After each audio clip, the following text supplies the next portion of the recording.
What I would like to do, first of all, is thank the Rotarians, because the Rotarians are pivotal in our communities. There's no question that the strength of our planet, our nation, everywhere depends on the heart of the community, and Rotarians get it, and they help children, they help people who are less fortunate, they lift people up. It's wonderful. I commend each and every one of you.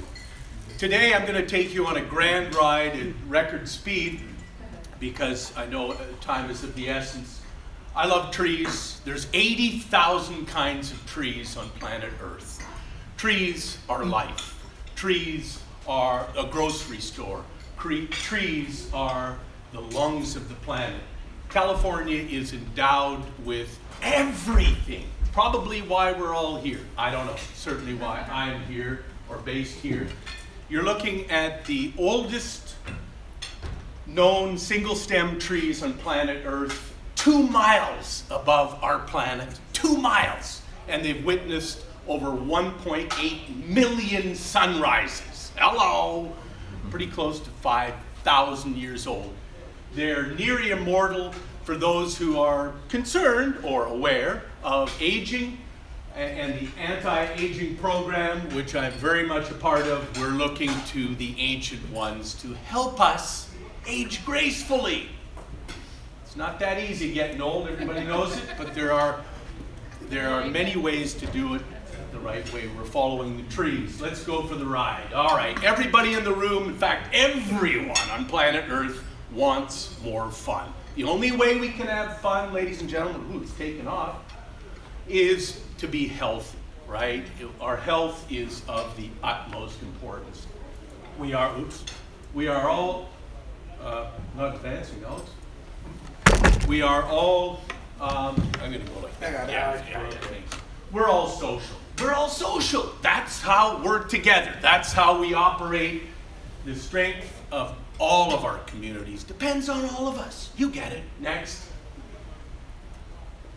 I have a hero. I have many heroes. I encourage everyone to get a hero. And in almost all of my books, almost all, the latest book, Jane Goodall has endorsed, Save Nature Now. My hero in this book is John Muir. John Muir came to America from Scotland, champion of the natural world and of trees, eloquent writer. Next. Wasn't for John Muir, we wouldn't have the largest. California has the oldest single-stem trees, the great bristlecone pines you saw at the beginning. We also have the largest trees on planet Earth, the giant sequoias along the western edge of the Sierra Nevada. That is General Sherman, the largest single-stem tree on planet Earth. Extraordinary. If you have not been to the Sierras and Sequoia National Park, make it a trip. Just get in your car and do it. It is a life-changing experience. It's a little bit of a walk to the General, but not that big a walk. Go there, see it, feel it. 3,000 years old, and hello, General Sherman is quite likely the fastest growing tree, adding 1.5 feet by 60 feet of wood a year because of his girth. Next. What do people do? We do 2 things very well. We solve problems and we make tools. That's what we do. That's the history of our species. No question. Next. What we do, no, the other way? Forward, backward, Hunter. What we all do, we're all linked. There's no question that we are linked. We carry these things. If you do business, if you're in the world today, we look at these phones 1,500 times a week. Kids send 3,000 texts a month. That's okay, but it is precluding us from interacting outside. Outside, as you will soon see, is the ticket to aging gracefully. Next. And I might add, we, as you will see in a moment, irrefutably, I'm a scientist. Scientists, by the way, I just need to dispel something, because it seems that there's a misunderstanding in society today.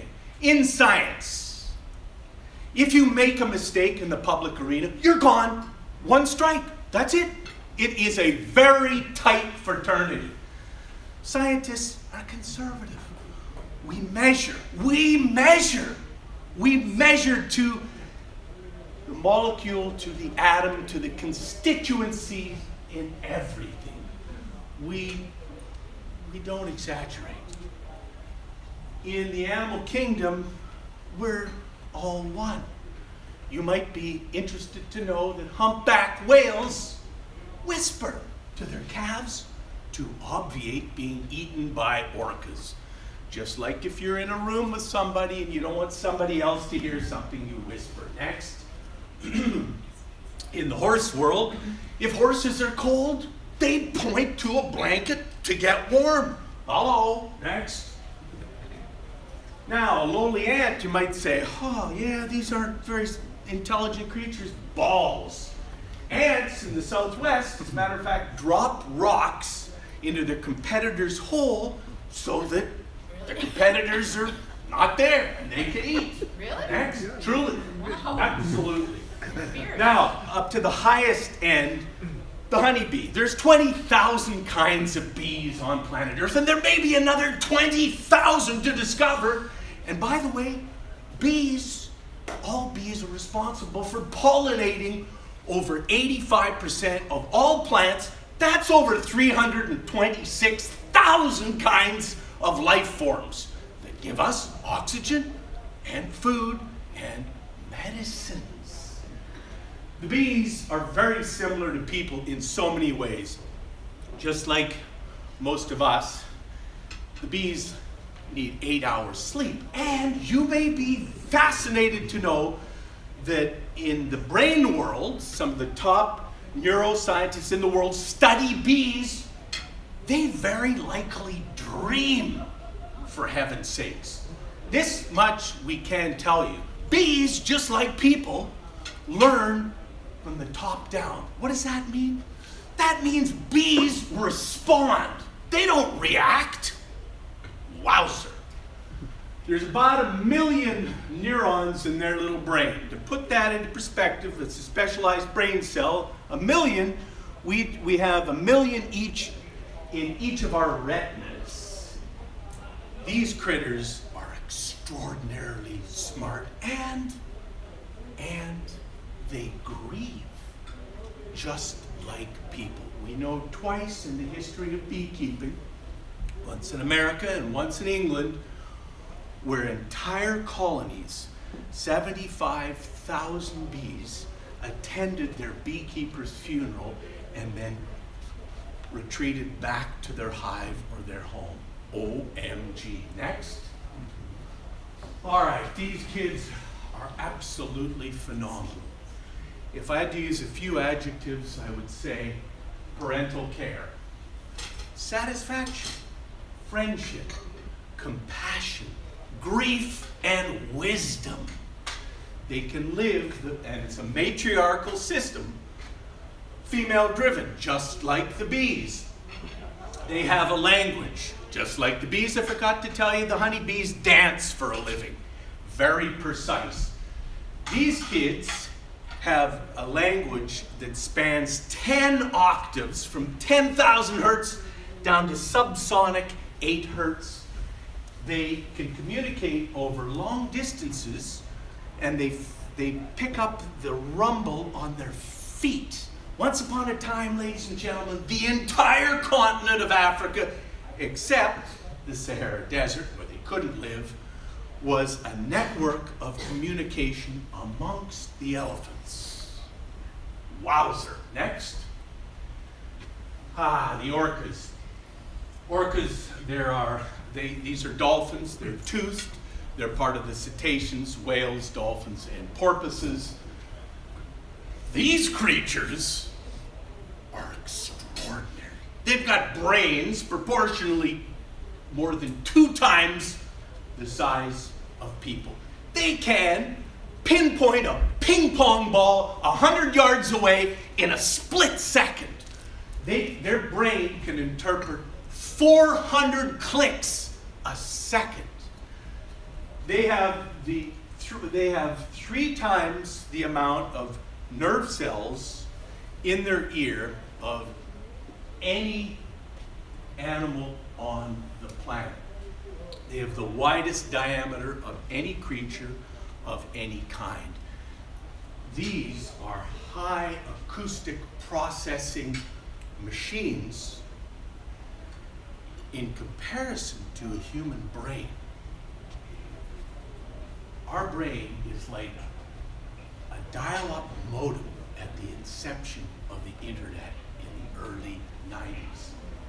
These creatures are very likely able to take a beam of sound and turn it into an image. Ladies and gentlemen, the orcas and other whales have approximately 10.5 billion neurons in their brain. The elephants have approximately 11 billion neurons in their brain. Humans have between 11 and 16 billion neurons in our brains.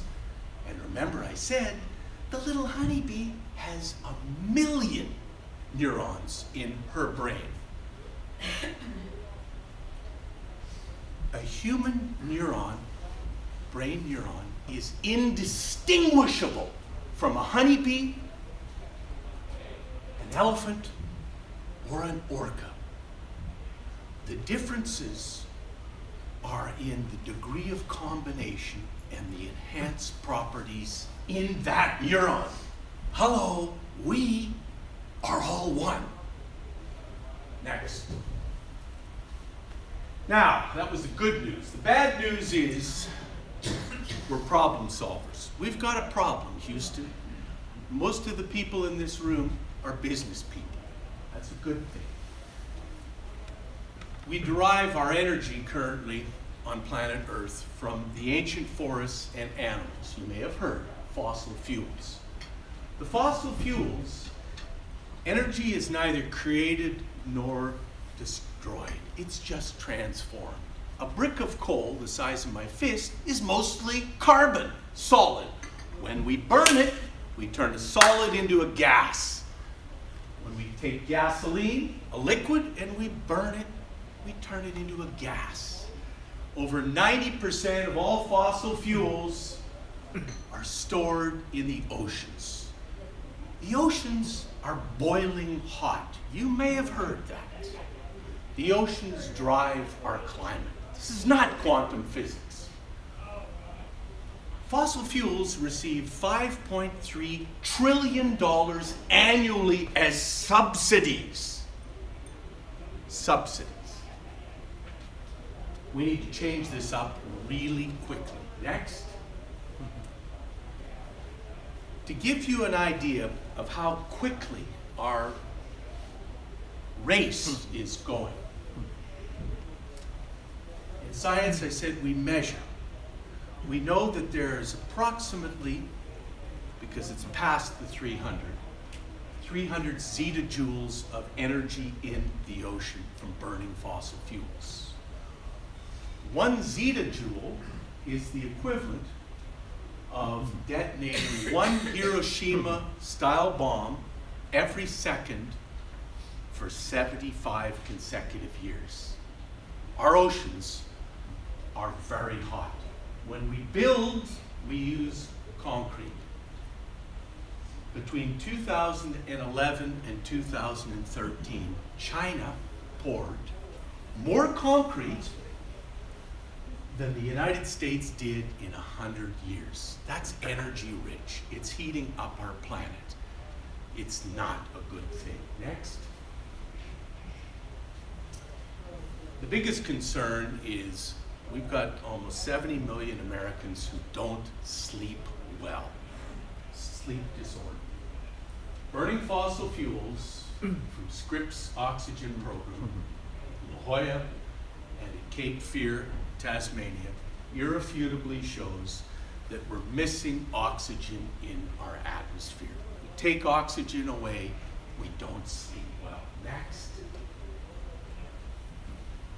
We're cooking our planet. There's no question of this. This is Greenland, the 10th of August last year, 77 degrees, the ground on fire. Unprecedented. Next. In North America, we've got over 30 billion mature trees dead.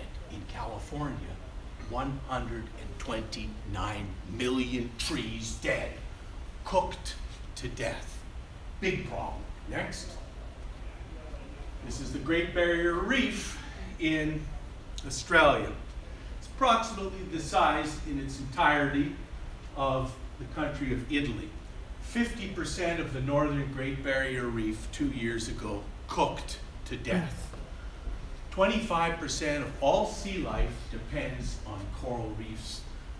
A third of all sea life depends on coral reefs for part of their life cycle, including the whales, including the sharks, including sea turtles. Next. It was so hot in the first week of January this year in Sydney, Australia, that the bats boiled to death. 118 degrees, they fell out of trees. Next. The day before in Florida, it was so cold, the iguanas fell out of the trees. They were frozen to death. Next.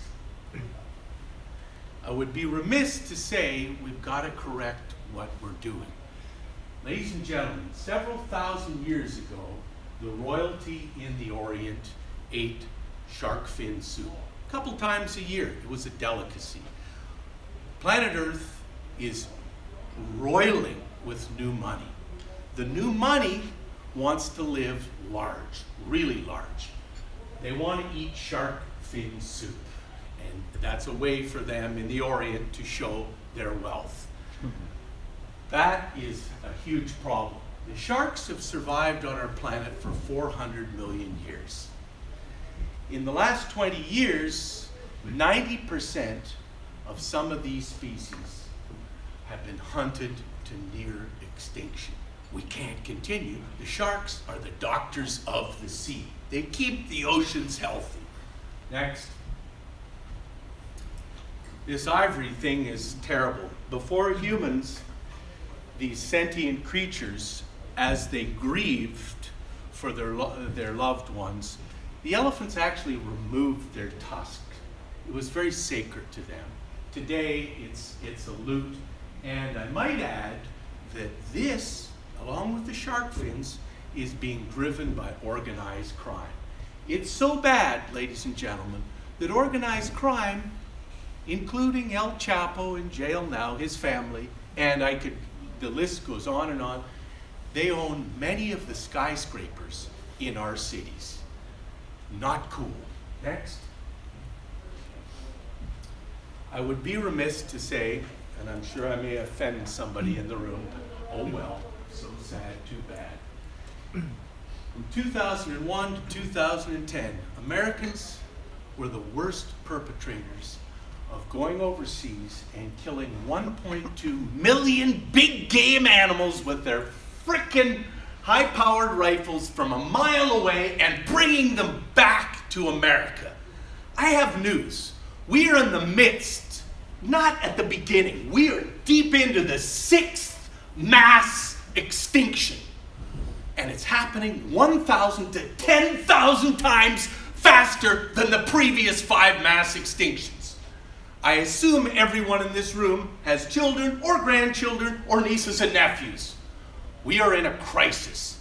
If you get an erection from killing an animal, because it's a power thing, that's all.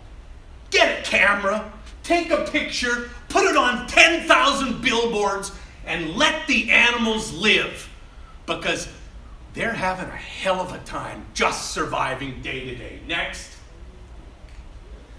The hard facts are we're losing 54 acres every minute of ancient forests. The ancient forests give us water, they give us medicine, and they're the lungs of the planet. They give us oxygen.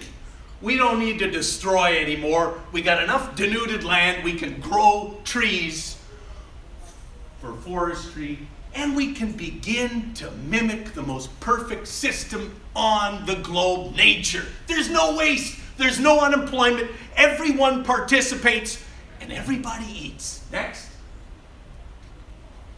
Now, on to some happy things. Trees. Back to my friends. I encourage everyone, spend 10 minutes a day next to a big tree, in a park, at your home, in the wild. Breathe. Simply breathe for 10 minutes a day. While you're breathing in all of the wonderful medicine chest chemicals coming out of their leaves, you're boosting your natural killer cells inside your body by up to 40%. 40%. Take 10 minutes every day, stand next to a tree, away from your electronic thing, and just breathe. It will fend off cancers. It'll lower your heart rate. It'll lower your cortisol, your stress hormone, lower your blood pressure. It's very easy and very important. And we've done 40 years of science to show it. I got a chapter on nature's wellness in the new book. Next. So what can we do? Well, I always hear this, oh, there's nothing I can do. There's many things that each of us can do because each action has a ripple effect. Firstly, if you or your pension fund has fossil fuels, divest. $6 trillion has divested from fossil fuels and reinvested in renewable energies which have spectacular rates of return. If we don't support them, they ain't going forward. We're all on progress here. Secondly, please consider a plant-based diet. This chapter in here, we know we have 50 years. You are what you eat. Is it an all or nothing? Am I saying tomorrow change? No! But change is opportunity in disguise. Everyone in this room who is an entrepreneur realizes that. So, try 1 day out of 7 just to eat plant-based diets. It's easy. Online you'll find a zillion recipes. It's compassionate, it's water smart, it's healthy, and it's the single biggest thing that each of us in the room can do to fight the climate in crisis, because animal agriculture contributes more climate damaging greenhouse gases than the entire transportation sector, and the runoff into the oceans has created more than 520 dead zones void of oxygen. God, we know what our problems are. We can correct it like that. It's just participating. Next. Easy. Apples. There's 7,500 kinds of apples on planet Earth. 2,500 kinds of apples that grow in America. We all can have a food-bearing tree in our yard. Easy. Easy peasy. These are cancer-fighting, high in fiber. They're bee-promoting. And guess what? When you grow food, as everybody knows, you have extra. So you give some to your family, and you might even take a bag to your neighbor. Hello, next. This plastic thing is evil. It's petroleum-based, it's subsidized. There's 51 trillion pieces, maybe as high as 51 trillion in our oceans. It's in everything. Ladies and gentlemen, this is how stunning this stuff is. There's so much plastic that my colleagues in Scotland found that each of us are eating 114 pieces of microplastics at every meal, 68,000 pieces of microplastics in each of us each year because it's in the dust in our homes. Holy crap, that's not good. This is has polycyclic aromatic hydrocarbons that promote cancer. So what do? I've got kids around the world. We're participating in #SaturdayPlasticPatrol. Kids are picking up plastic anywhere and everywhere, taking a picture, putting it on the web. No brainer. We can knock this on the head. Please, each day in America we consume 500 million plastic straws, and they're getting in the sea life and they're choking them, and it's horrid. Refuse to take that plastic straw. We were born with lips. We don't need a straw. Please. Next. These solar power plants, these solar thermal plants are so stunning that it's no longer they're collecting like a leaf. They're mirrored, they're concentrating the focal point. It creates steam in a turbine downstairs, spins, and it is the equivalent of coal in energy. This is a no-brainer. And you may think, the guy's off. No, I'm not off. Elon Musk is making billions. Elon Musk went to South Australia and he said to the state, I'll build you a battery system in 90 days or I'll give you the whole thing free. He did it in 80 days. The entire state is ready to walk away from the grid because they got the batteries. This is the future. Look, if the world had it that Steve Jobs and Steve Wozniak 40 years ago were told to F off and go away, where would we be today? Well, we wouldn't be here, that's for sure. Technology, we need to embrace it, not eschew it. Next. And Stanford University's Solution Projects, 139 countries, has a blueprint for zero carbon global economy. 139 countries, they got a blueprint how to do it. America is a leader. It was because of the United States of America that World War II changed. Every industry in America dovetailed, and we championed democracy. We can do it with renewables because we don't have a choice. And when we dovetail, there'll be new billionaires. And how do we pay for it? We take the 5.3 trillion away from the biggest, wealthiest polluters, and we put it in tomorrow. Jobs, real jobs, long-lasting jobs, meaningful jobs. Next. It's my book, Save Nature Now. Next. Shouldn't be in there. I don't know why. So, how do we save nature? How do we save nature? People protect what they love. The way to protect nature is to love nature. Have you hugged a tree lately? Try it. You might like it. Thank you for your attention.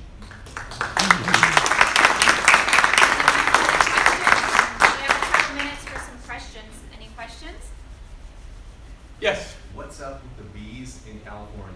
Are we declining? Are we getting better? Well, without being political, because this is not a forum for that, the leadership is coming from Western Europe right now. There's a group of poisons that are really they're horrendous poisons. The bees, when they come in contact with these neonicotinoid poisons, they're not sprayed, the seeds are dunked in the poison, and the plant pushes the poison through its flowers, nectar, and pollen. When the bees come in contact with it, they lose their minds and they shake to death, just like getting Alzheimer's and Parkinson's full on at the same time. We've got to get rid of these chemicals because it's not only killing the bees.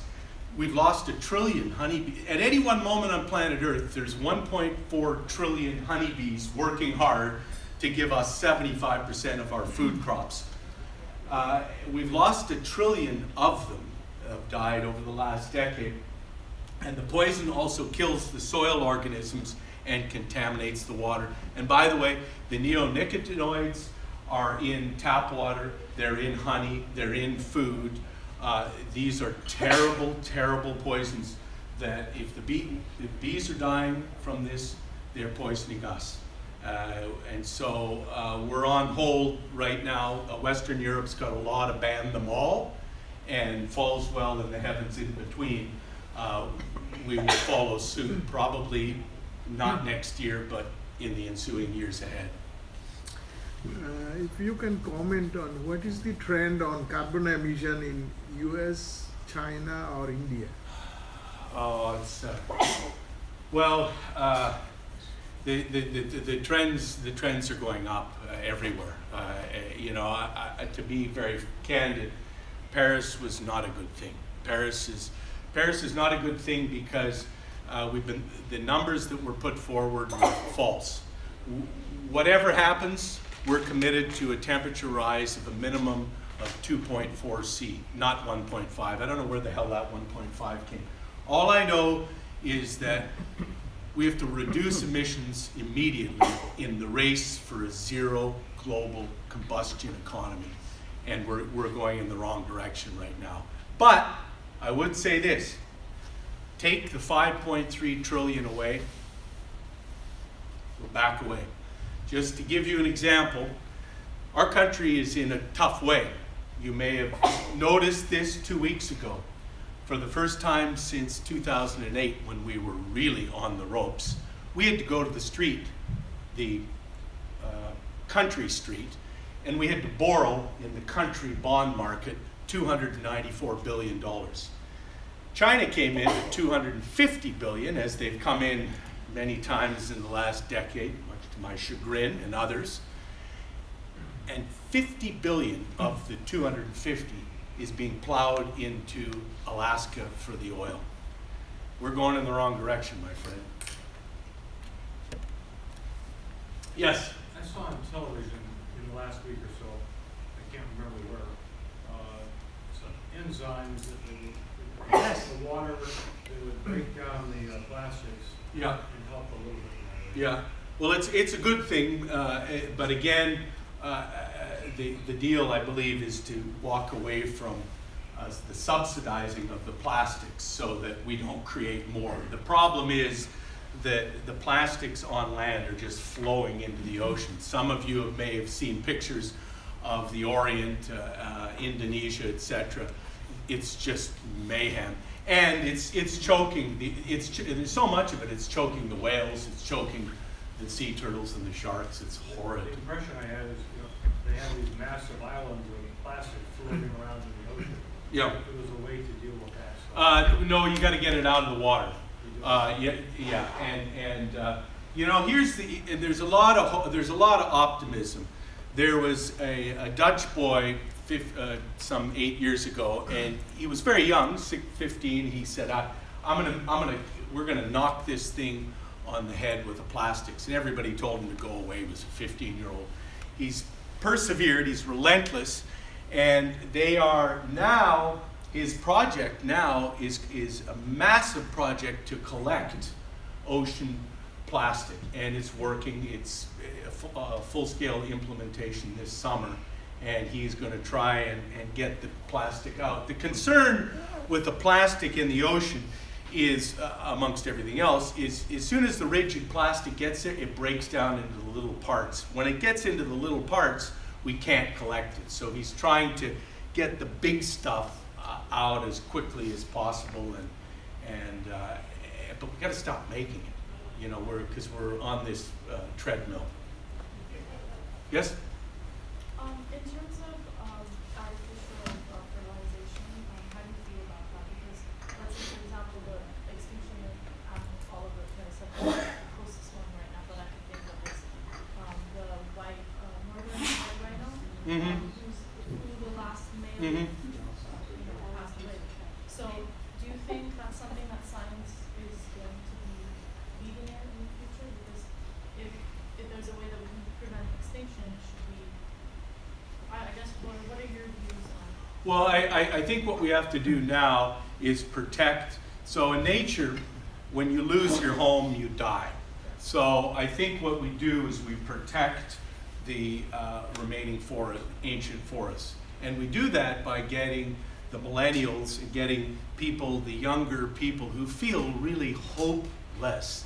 And we get them into the forests, and get them into the oceans, and help protect whatever we can. You know, I'm an honorary scientist with Sea Shepherd. Sea Shepherd is a very tough group. They're a direct conservation action group. And in order to work on their boats, you sign a waiver. Are you willing to die for the whales? If you're not willing to die for the whales, you're not getting on their boat. It's very hard-edged, but it's a way of standing up. This whaling business, I got a new story that comes on the wire tomorrow. Iceland is back at killing. We have the fin whale is the second largest whale left on Earth. They're endangered, and Iceland has got a quota to go out and kill 200 of them. It's just not on. The whales are helping us as oxygen farmers of the sea with their unbelievable fertilizer. Their poo is regrowing the phytoplankton, which I didn't get into, but the climate in crisis, the oceans are so warm, the cold currents aren't rising with iron and nitrogen, and we're missing 40% of the phytoplankton, which provides almost 2 out of every 3 breaths of oxygen. Our oxygen content's going down. The whales are helping us breathe. Every living last whale is priceless. Yes? So Last question. Yep. I'm in an industry that sells a lot of plastic. Uh-oh. But no, that's fine. Okay. But we're moving a lot toward plant-based plastics, Mhm. like corn plastic, Yep. bamboo, Yep. things like that. I assume that's a good thing. Yeah, absolutely. I mean, it is because it's able. There is no waste in nature, right? And so whatever the coating is, it can be organically broken down as opposed to sitting. The concern with the plastics is that every bit of plastic that we've ever created on planet Earth is still here, and it'll take hundreds of years, possibly 1,000, but with the new bacteria, it'll still take a long time to break down. So we don't need more. That's the challenge. But the corn-based plastic does biodegrade. Yes, it does. Biodegradable. Yes, it does. And again, plastic is used because it's a byproduct of petroleum. So if you take the subsidy away, it'll become more expensive. And the market forces, because it's expensive, will demand other products, right? So it's coming. You'll be here if anyone else has more questions. Can you stay for a Yeah, minute? sure. Okay, great. So I wanted to thank you. This is just a little something that thank says you.